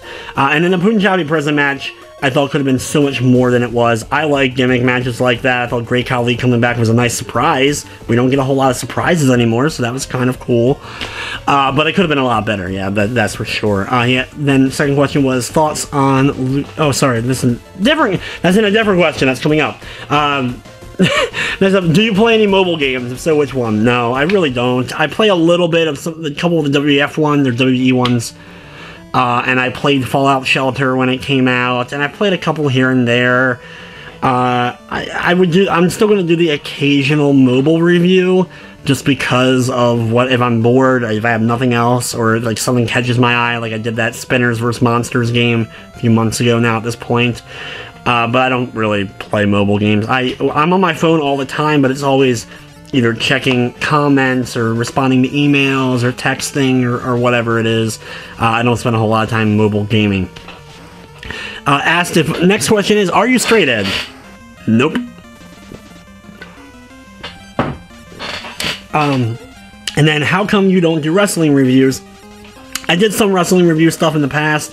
We used to do the show Wrestle Theme reviews on a different channel. It's just because I think also the market of doing them is a little bit closed more so now. Doing just an opinion blog or vlog on wrestling isn't going to be seen as much. It's a little bit harder to get seen. Stuff like What Culture is kind of oversaturated the wrestling market here on YouTube. So it's a little bit hard. It's going to be a lot harder to get seen, and I just don't have the time to put into it that I would like to make a quality pro wrestling related show. It doesn't stop my love of pro wrestling. I've always been, I've been a big fan for a long time, and I love old school wrestling, but I just don't think I have the time to put into videos that could do well enough to be worth continuing to do. And then, do you collect any wrestling figures? I do collect a little bit. I used to collect more than I do now. This is going to be rough to look at. I'm going to try to do this. Let's see if I can do this. Hold on. This is probably the dumbest decision I'm making. But anyway, you can kind of see, I have all your questions on the TV, but you can kind of see some of my pro wrestling figures. That's just a few of them that I have kind of currently still set up on my wall. So I don't know, that was probably really awful, and I apologize for bouncing the mic around, and that probably sounded terrible, but oh well. Next up from Lino Gino. What inspired you to make video game reviews every day? I think I talked about that a little bit earlier, as far as what got me into doing reviews and such. Thoughts on Lucha Underground? Not a wrestling question. Lucha Underground, I'm not the hugest fan of. I don't necessarily like the more cinematic telling. I like more pure wrestling as far as the actual matches and stuff like that. But there is some cool stuff. There's some great talent there. My friend Adam got me into Lucha Underground a bit, and I watched some of the episodes with him, and I think it's entertaining. I'm not taking away from it, but it's harder for me to like it as a wrestling product more so than just a straight entertainment product, because it is very edited and it is very cinematic and stuff like that. I would actually like to see the matches and these workers doing stuff without all the editing and without all the other stuff going on in it. But that's how I feel about it. Am I getting WWE 2K18? Of course. I've gotten every WWE 2K game, and I've gotten every wrestling game for the last who knows how long at this point. Yes, I'm getting it. Yes, I do plan on reviewing it. I don't think I'm going to get the really special John Cena Collector's Edition. I did get that NXT Finn Balor Edition last year, but I don't think I'm going to get the John Cena one this year. I'm hoping to submit the potentially do a review early for it. I doubt they'll give it to me, but I would love to, so I can maximize getting the game get that review out there as soon as possible for you guys. But guaranteed, when that game comes out, I will probably play the game 30, 40 straight hours so I can get that review up for you guys as soon as I possibly can. What's my ethnicity? I'm white. But as far as countries go, I'm part German, part Polish. Those are kind of the main ones. I have some English in me, but like it's Polish and German are my two biggest ethnicities. And then am I a vegan or a vegetarian? Nope. Next up from Lonnie LOL or Lonnie LOL. Have you ever gave up on a game you got far on because a level or boss was insanely hard? When I was younger, more so, but I'm very stubborn. Those who watch my live stream know I'm pretty stubborn when it comes to stuff. And even if I quit for a tiny little bit of time, like take a break, I will usually come back. There's been many times where I've been on stream playing something and then I just needed a break and I quit, and then right after I finished stream, I went back and tried it again. Excuse me. So yeah, no, I'm very stubborn when it comes to that. So very rarely do I give up on a game completely. What are your thoughts on all the NES classics being bought off stores and sold online for a very unfair price? I guess the NES Mini, NES Classic. I hate scalpers in general. People always are going to argue, that's just how it works. That's our, supply and demand and people, blah blah blah. I think those who buy a product just for the purpose of selling it for double or triple the price is not a great business module in general, and I'm not a fan of it. At the same time, I wish Nintendo would actually produce more of the products, since there's obviously a demand for said product, but Nintendo seemingly doesn't give a crap. So I partially don't like the scalpers, but at the same time, I definitely am not going to defend Nintendo on it either, because they clearly know there's demand, yet refuse to make more, and as far as I know, have flat out stopped making it now. Recently, I tried to get the SNES Mini from Walmart, and my order was canceled. I'm still going to do my best to try to get a hold of one, because I want to do some review stuff for it, for you guys here on the YouTube. I actually have planned on doing 2 or possibly 3 videos based around the SNES Mini, so hopefully when the pre-orders for it go up again on different sites, I'll be able to get a hold of it so I can do that stuff for you guys. But as I said, I don't like scalpers, and I'm not a huge fan of Nintendo at this point. Were you ever into hip-hop? I talked a little bit about this earlier, but yeah, 90s, throughout the 90s, into the late 90s, a little bit in the early 2000s, and then more recently, probably in the last 4 to 5 years, there's been a lot of stuff. Kendrick Lamar is amazing and does a lot of absolutely fantastic stuff, so that's probably my favorite modern rapper, hip-hop artist, whatever you want to call it. What do I think of Chester of Linkin Park committing suicide last week? It sucked. I, like many, loved Linkin Park in that early 2000s period. That pretty much defined my, high school years with music. A lot of it was Linkin Park. And I actually just recently had listened to the entire Hybrid Theory album while heading to Connecticut for ConnectiCon that I went to a couple of weeks ago now. It sucks when any celebrity or anybody commits suicide. It's one of those things of someone who, like myself, that deals with constant depression and have been to that point multiple times in my life. It's rough seeing that kind of stuff. But more importantly, if there's anything ever positive that can come from it, hopefully people just talk to people. If people are down, and as far as when you're feeling that bad, you never know when things are going to turn around, when things are going to get better.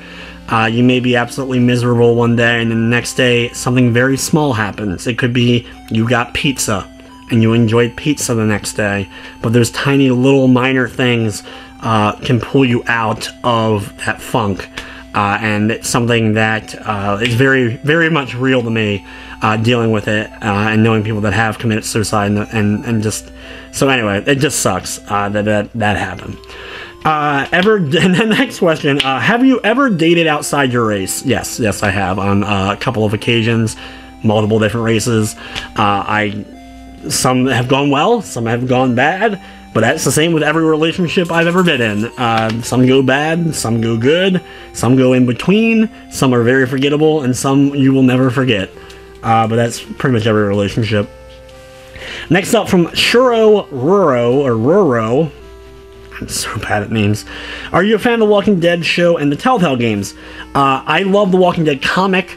I'm still a little bit behind on the show. I do watch it. I do enjoy it for what it is. I like the comic a little bit more, but there are elements of the show I like, and I love the Telltale games, but I haven't played Season 3 yet, and I know Season 4 is already soon on its way. I bought a copy, the physical copy for Season 3, and I just haven't had a chance to play it yet, but I love Season 1 and 2, so I know I will love 3. I just haven't had free time at all to sit down and play, because I want to like marathon play through it, because I know I'm going to love it. So yeah. What did you think of the Invasion storyline from 2001? Not a wrestling question.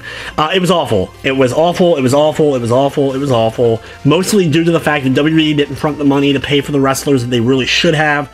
Guys that came in to WWE less than a year later. Your Ric Flairs, your Kevin Nash, Scott Hall, Hogan, Goldberg, Scott Steiner.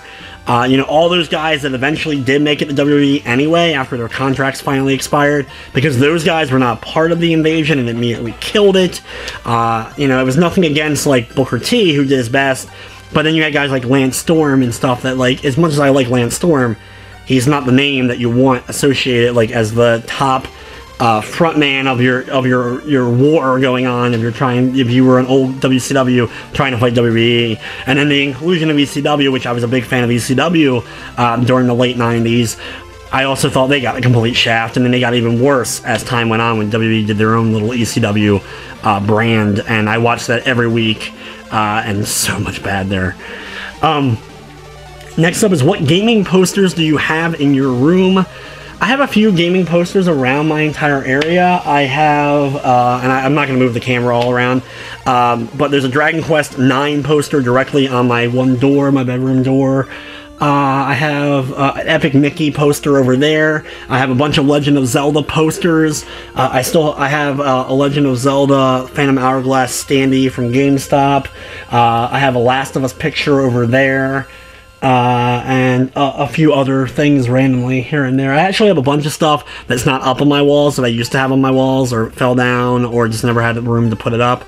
But I do have a bunch of stuff, and I would love more. I would love more video game related posters and stuff like that. I just don't have them. How will you manage all your stuff in the background if you ever move? Whenever that day comes, and who knows when. This is going to be a big mess. I have moved. Last time I moved was a while back now, and it was a pain getting as many boxes needed in order to move the entire collection. But I'm willing to do it again. The plan is, though, if I ever do, when I do move, will be to better organize it finally, so I can give you guys a better tour of it once it is all set up, because over time it's been more sporadic as far as the game collection is concerned, making sure that it's all up and all that kind of stuff. And then next, is Netflix any good? Or is Netflix good? It depends on what's on this month. I like watching a lot of my go-to shows. I like a lot of animation. And now Fox is pulling a lot of their stuff from Netflix, like Family Guy and Futurama and Bob's Burgers and American Dad, and even a little bit Cleveland Show. And I wish there was more of those shows, more Cartoon Network support, more Adult Swim support on Netflix. It's okay though. I think at this point, though, you can still get a better thing from cable. Like, if you got rid of cable TV altogether and had Netflix, Hulu, and maybe one of the other premium services, you can pretty much get everything that you would want available, out there. But Netflix is okay. It's thankfully not gone up extremely a lot in price. But if you're, as far as the subscription services go, it's okay. I use it regularly for, like I said, go-to or random stuff. And there's a few shows I've never saw prior that I've become a big fan of, especially over the last, year or so. Shameless, for example, is an awesome show. Shameless is one of my now favorite shows ever. I didn't really get a whole lot into Always Sunny in Philadelphia until I started watching it on Netflix, and now I'm a huge fan of that show. And more recently, I finally just started, and I know I'm way late to the party on this one, but just started watching Trailer Park Boys, and that's awesome. And I want to watch more of that. So, a couple of shows I always wanted to watch, but never did, but then they were on Netflix, so I finally did, and I very much have enjoyed them. So that's a couple of the shows. There we go. Next up is Legend Keeler asks where you're from. Like I mentioned earlier, I'm from Baltimore, Maryland, born and raised, and yeah, I don't plan on living here my entire life, but that's currently where I am. Next up is Jonathan Yabira. I know I'm really bad at names. I know. He said, congrats, man. Keep up the good work. Thank you very much. I hope you... I enjoy your reviews, and I like that you review the small titles that most people don't. My question is, do you watch anime? And if so, what is your favorite of all time? Thank you. I love covering any and all games. I get some flack, and I do have a couple more Steam games I want to review that are like crappier games for some people, but I kind of enjoy all games, even though supposedly I'm biased on some things, but I do really enjoy as much gaming as possible, and I really love bringing any sort of light to lesser known titles, good, bad, ugly, and indifferent. But as far as anime goes, I don't watch a whole lot anymore. I used to watch a bunch. I used to be very much into anime and very much was an otaku back in the late 90s and into the early 2000s. Tape trading a bit with crappy record it over and over and over again, recorded VHS copies of fan sub stuff, whether it be, and then like I got into anime even more so like with Toonami. My first anime ever was Vampire Hunter D back in the early 90s on Sci-Fi. I then got into the syndicated version of Sailor Moon, the original first season dub, which is really awful, but I still liked it because it got me into the show, and that used to come on locally here in Baltimore at 6:30 a.m. on weekdays on WNUV Channel 54, which eventually became the WB and is now the CW or whatever. But that used to just be kind of a random channel, and they would air Sailor Moon in syndication at 6:30 a.m., and I used to get up early before school in order to watch that during the early 90s, and then by the mid to late 90s, that's when Toonami and Cartoon Network really kind of got going, so I got into DBZ, and I used to watch, like, the later, like, when DBZ was kind of in that constant loop where it would only go up to the Frieza saga, I discovered the later episodes and the later seasons through Real Media Video. If you remember Real Player and Real Media Files, they were awful, but that's how I got to watch a lot of the later episodes of DBZ, and we bought a bunch of like kind of bootleg VHS fan subs of a lot of the DBZ movies of that time, and you know, all that kind of stuff. So I got really into DBZ, but my favorite animes of all time, first and foremost, is Cowboy Bebop and Neon Genesis Evangelion, as well as Tenchi Muyo. I like harem animes a lot, and some of my favorites, like Tenchi, is the reason I got into harem anime at all, but Ayori, Aoshi, Love Hina, and there was one called like, Angel Tales, and a few others. Like that's some of my favorites. I like ecchi and comedy animes. Over, you know, I liked a lot of ones with fan service and stuff like that, just because I find most of them very, very funny. But I also like some of the gorier, bloodier animes, like Elfenlied. I like a lot, and there's one that I talk about, anytime I bring up anime, I always bring it up. Most people never heard of it, but it's called Naru Taru. It's Naru Taru, in its English dubbed version of it, which I don't recommend. I recommend watching it in Japanese. It was called Shadow Star. And anyway, that was one of my absolute favorite animes of all time. So I don't watch a whole lot anymore. I know there's a lot of great anime out there. I still keep up with the fandom a little bit because I still have a lot of friends that watch it, a lot of friends that are in the community and all that kind of stuff. So I'm still seeing the new stuff. When new animes kind of get popular, I recognize myself with, like, you know, I recognize the characters, learn them a little bit, just so I have kind of that little bits of knowledge here and there to kind of keep up a little bit. But I just don't have the time to dedicate to watching it as much as I used to. I used to be like I was watching full animes like almost daily. Like I would watch, like I marathoned anime after anime after anime, 20 to 30, 40 episodes, you know, in a sitting, a lot sometimes before I would stop watching. So I used to be really into it, just not as much into it as I used to be. Next up is from Kishinabi. Grats, what's the biggest improvement you have had on your review since you started out? And do you ever... Okay, so I'll just go with that one first. Yeah, I hate my earlier reviews. If you go back and watch in my playlist, I have a playlist of every one of my reviews. I hate my early ones, especially some of the longer ones. I feel like they weren't as concise. Some people like less concise. Some people like a little bit more random banter thrown in, things explained a little bit more in detail.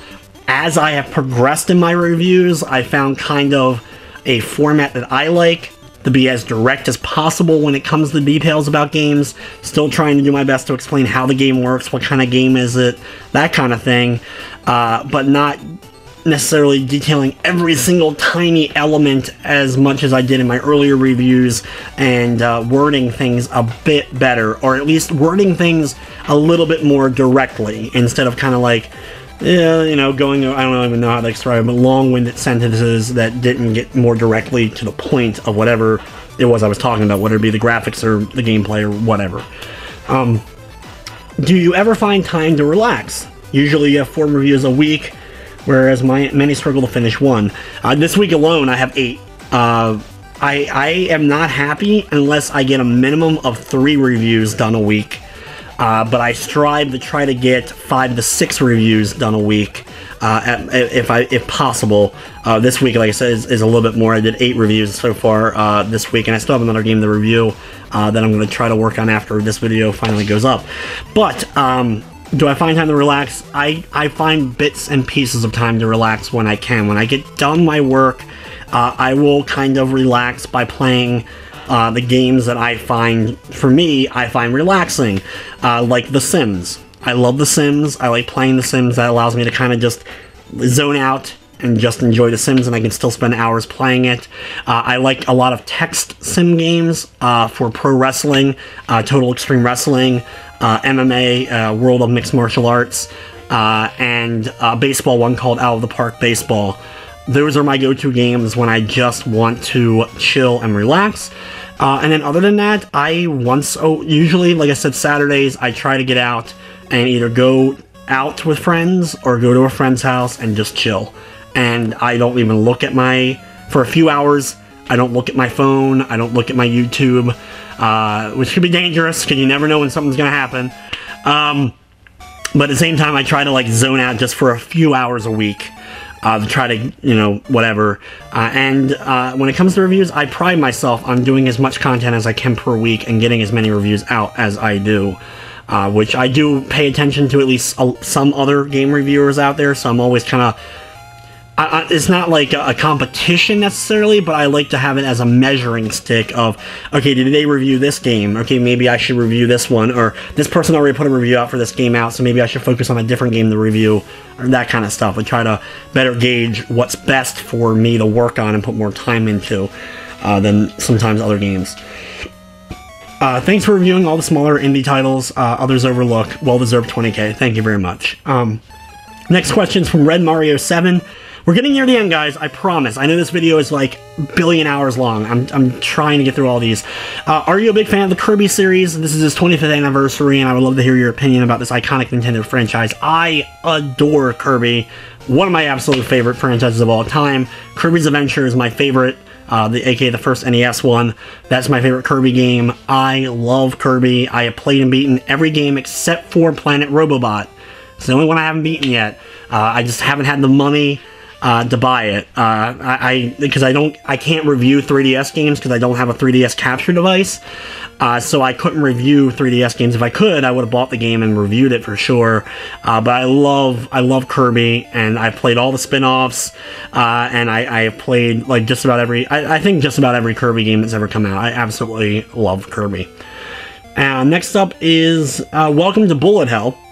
Congrats on the milestone. Keep on trucking. My question is, what game are you embarrassed to have put so many hours in? I'm not really embarrassed about any game that I put a lot of hours in. Some people get embarrassed about, like, if you know, whatever. I play games. I don't care what they are. I put hours into Barbie games. I put hours into Monster High. I put hours into Hannah Montana the movie. But at the same time, I put tons of hours into, you know, Last of Us or Resident Evils, or, you know, I play as many games as I possibly can every year, every week. And if a game's good, it's good. Like, there's a few games out there. I love the company Way Forward, who does the Shantae series. But they've done a lot of licensed games for some weird stuff like Barbie games, and a few of those are like, they're not great, but they're playable, and I played them just because Way Forward made them. But like I said, I play everything, and not everyone does, not everyone wants to, but I don't really mind. I'm not really embarrassed by it. It's still gaming to me in some way, shape, or form, especially now with what I do. Now it's more of an excuse, I guess, to say that, oh, I'm playing this because, yeah, I'm going to review it or whatever.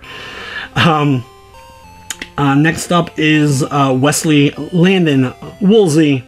Was there a certain game or games that made you want to become a reviewer? I think I covered this a little bit earlier, but it was kind of necessity for the channel to try to do reviews, and they worked, so that's kind of how I got into it.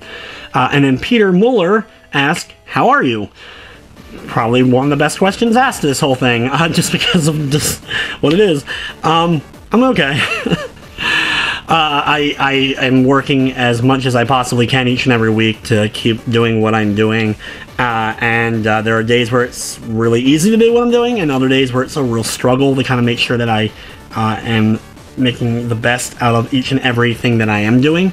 But overall, I'm doing okay. I'm definitely in a better mental state now than I was a year ago this time, because a year ago this time was when I got out of a relationship that I very much cared for the person, and that was very hard to kind of get over, and I lost a few friends because of just the stuff that had happened, but now I'm like gung-ho on what I do, love what I do, improving what I do, and at this point I kind of look at it as just full steam ahead, and hopefully nothing stops me.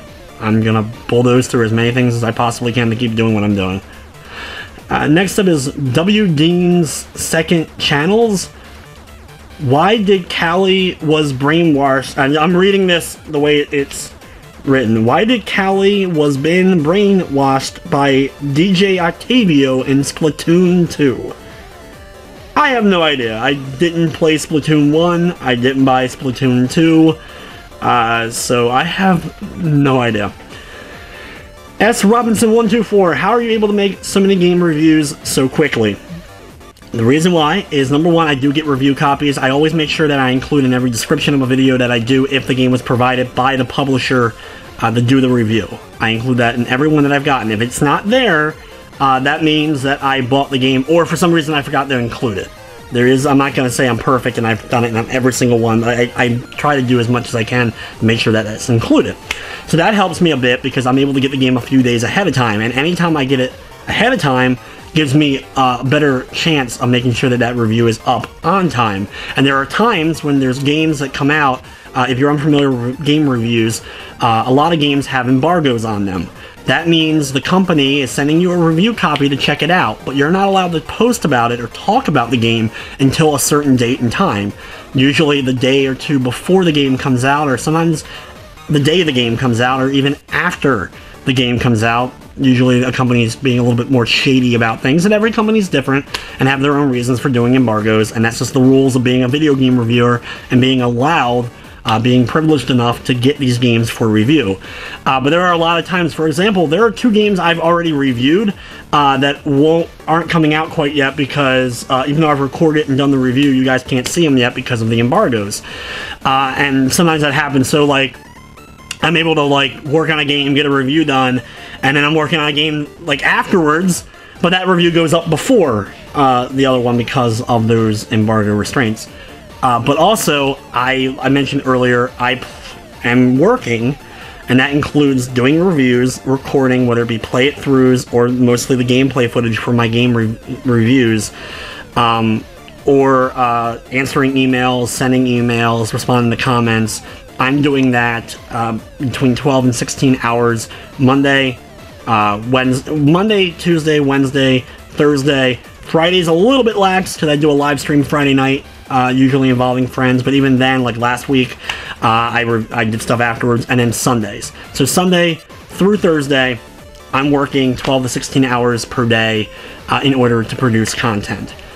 A lot of games, it depends on the game. Fortnite, I spent 20 hours with last weekend to get the review out. Some games only take 3 to 4 hours to beat, so it's not as hard to get a review out for it. And then there's other times where you have to spend a lot more time than you like with a game, because of one reason or another. It's glitchy, it's broken, or it's just a longer game, and it's hard to get that review out there.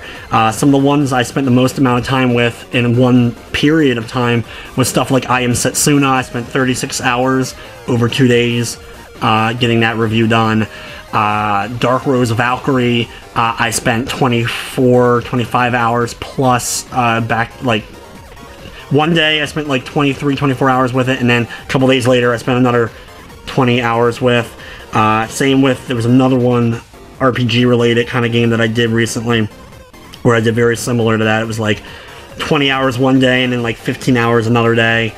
And so sometimes I have to go longer than I want, but average is 12 to 16 hours a day, sometimes more. The longest I've ever worked straight was like 32, 34 hours. Somewhere between that is the longest I've worked without a break.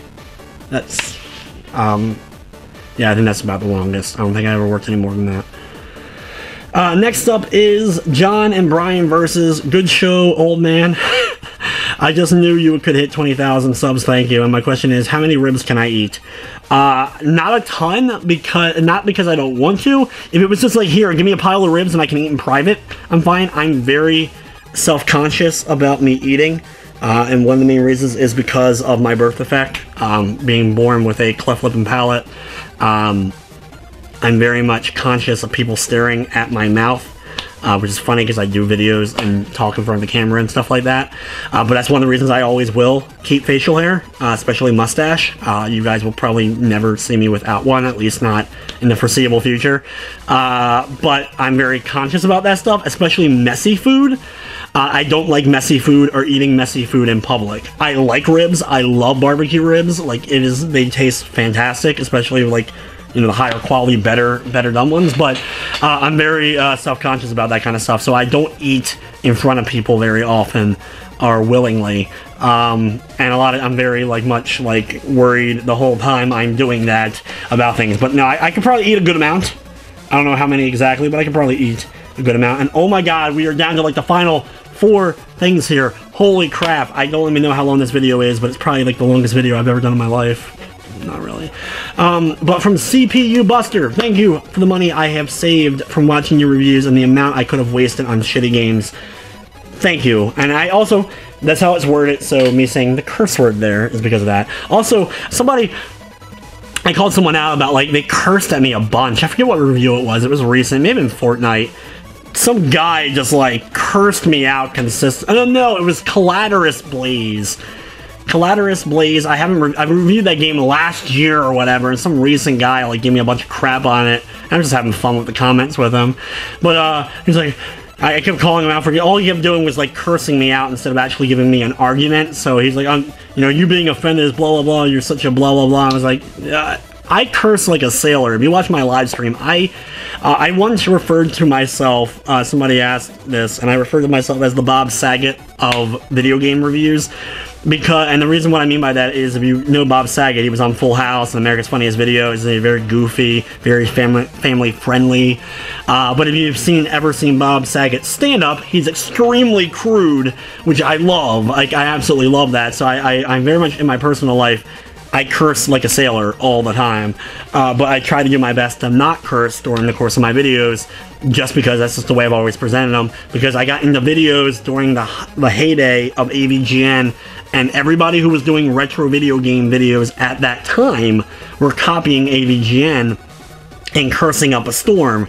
So when I did videos, I've always tried to do my best not to, just to be different. Nowadays, there's a lot of people out there who don't curse as much in their videos, and I don't feel a need to change now, because I like to present as much of a professional review without having to resort to using curse words, unless it was absolutely necessary. I think it would really punch home a point by using them.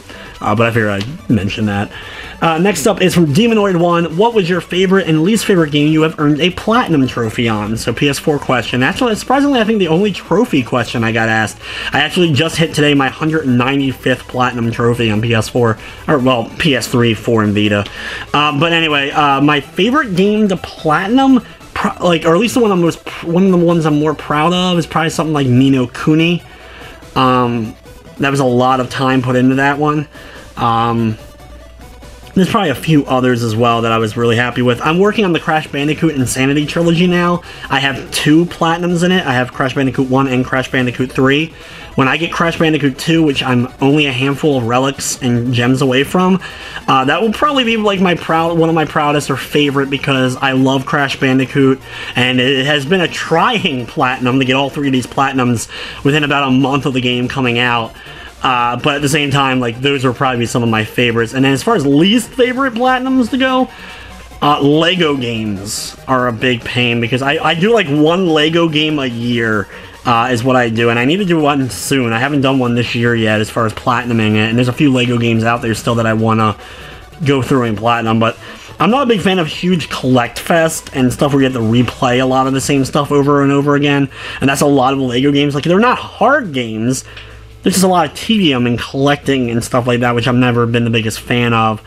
Because easy platinums, like, there can be ones where, like, oh, like, how can you be proud of a bad platinum? I'm like, I'm not. Like, getting something that's, like, an easy, bad game platinum, like Orc Slayer or something like that, I'm not proud of it. But at the same time, it just adds to my list, so I don't really mind doing it. I have plenty of games I put a lot of time into, and ones I've spent 2 hours on. And from Pro Cow, I have a question. How did you become a sentient piece of corn?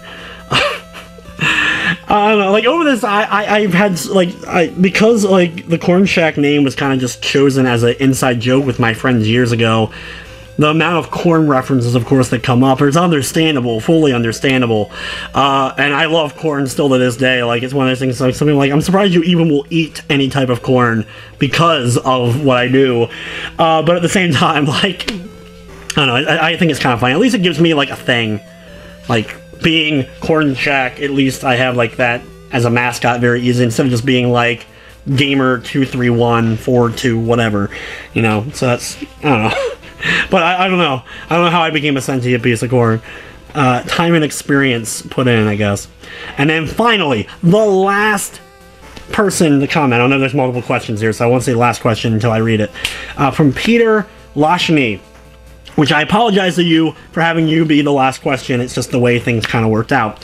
Congrats, this is well deserved. I shared a couple of your videos, which I usually only did a couple of times for a friend from my collector's website, Digital Press, so thank you. Every share helps. If you like the channel, if you like the videos, share them. It does help. Even if you have like 1 person that will see it, trust me, it helps. Because I want your channel to do well, and I very much appreciate it. The reason is simple. Your reviews are intelligent, to the point, pointing out strengths and weaknesses of gameplay and game design, and your love for games isn't in the way to be fair and objective. Thank you. Thank you very much. Fair and objective about specific games. I hope your channel will continue to grow and prosper. I wish you the best. So now I have a question here, because I wasn't sure, so I just kind of copied it. Thank you so much. That's a great way to finish this up, and I very much appreciate it. Thank you all. Once again, I can never thank you all enough for your support and for subscribing to this channel, and for those who sat through this entire long video, thank you immensely. Legitimately, I am very lucky to be doing what I'm doing. I love video games. I love gaming. I don't see that passion ever dying from me. I've been doing it, I've been gaming now for 29 plus years, so I don't see that, like, that fire burning out anytime soon, hopefully. I do plan on doing this for as long as I possibly can, and hopefully this continues to grow, and I will do another Q&A down the road, maybe when I hit 30,000, which hopefully will only be like a year or less, maybe, who knows, we'll see how the channel does. But thank you all. You guys are amazing, and I couldn't ask for better viewers or better fans or whatever, and I hate calling it even fans. You guys are my friends, and yeah, legitimately, thank you all so much, and I hope you enjoyed this video and continue to enjoy this channel.